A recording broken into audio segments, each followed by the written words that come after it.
Hey there, and welcome.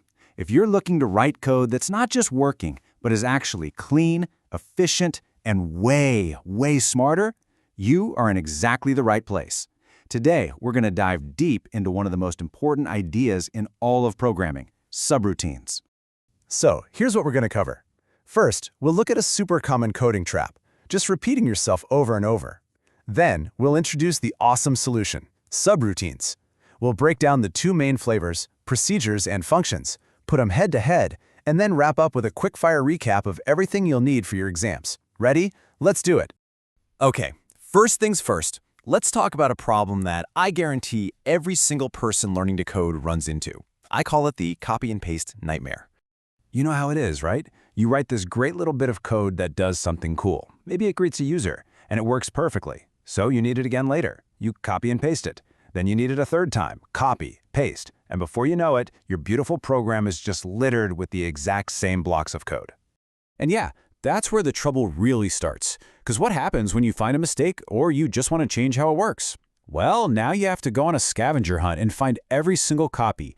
If you miss just one, bam, you've got a bug. It makes your code a total mess to read, a pain to fix, and just a real headache to manage. But don't worry. There is a much smarter way to do things. Let's talk about the elegant solution to this whole mess, subroutines. So, what on earth is a subroutine? It's actually super simple. It's just a block of code that you give a name to. It does one specific job, and here's the magic part. The whole reason we use them, you define it once, and you can call it or use it whenever you need it. No more copying and pasting. And the benefits here are huge. You're not just cutting down on repetition. That's the obvious win. You also make your programs way easier to read. And because the code only exists in one place, it's so much easier to test and fix. But maybe the most important thing is that it forces you to break big, scary problems down into smaller, bite-sized pieces. And this isn't just some nice-to-have good habit, you know? This whole approach has a name. It's called decomposition. It is a fundamental concept in computer science. And trust me, it's something that examiners like OCR absolutely love to ask about. So getting this is a really big deal. Okay, so we know what subroutines are, but there are actually two types. Let's start with the first one, the procedure. The easiest way to think about a procedure is that it's the doer in your code. So here's the deal with procedures. They perform a task, they do an action, like printing a message or drawing a shape, but, and this is the key part, they do not return a value. They don't give you anything back. Think of it like telling a friend, hey, can you turn on the light? You just expect them to do the action. You don't expect them to come back and hand you a value called true. Let's look at a classic example. We're defining a procedure right here called greet. You can see it takes a name and then it prints a greeting. But just defining it doesn't do anything. To make it run, we have to call it by its name, which is what's happening on that last line there, greet Sam. So let's break this down. That first line, procedure greet name, that's where we define it. The name in the parentheses is called a parameter. It's basically just a placeholder waiting for a real value. Then the line greet Sam is the call.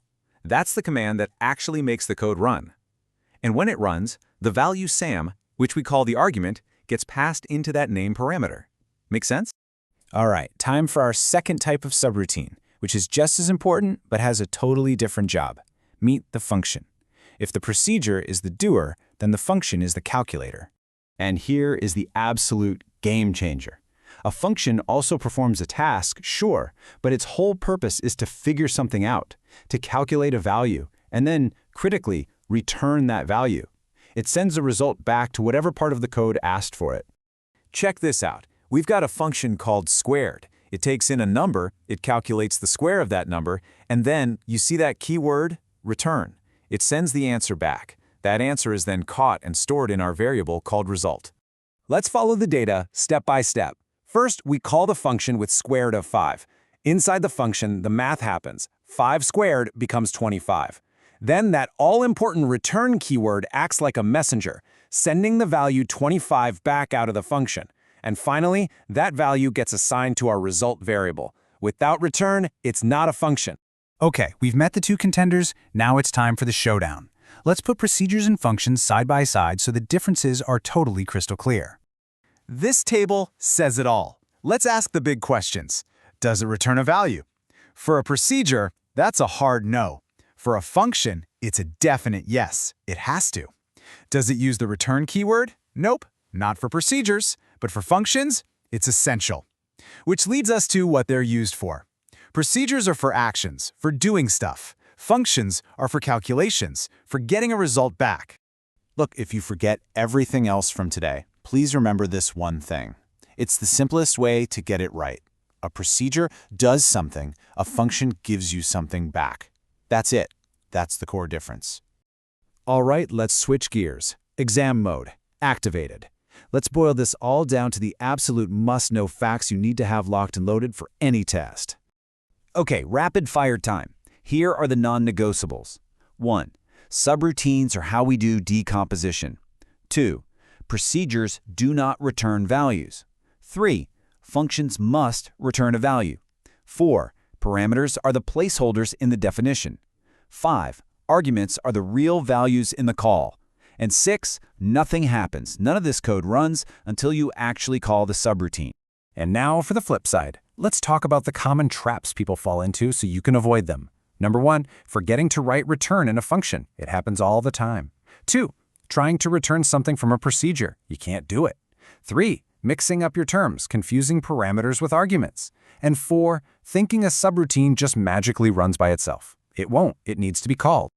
So there you have it. We've tackled the problem of messy, repetitive code, we've explored the elegant solution of subroutines, and we've nailed the critical difference between procedures and functions. The next time you sit down to write a program, you get to make the choice. Do I just need to do something, or do I need to calculate something and get a value back? Answering that question is your key to writing cleaner, smarter, and way more powerful code.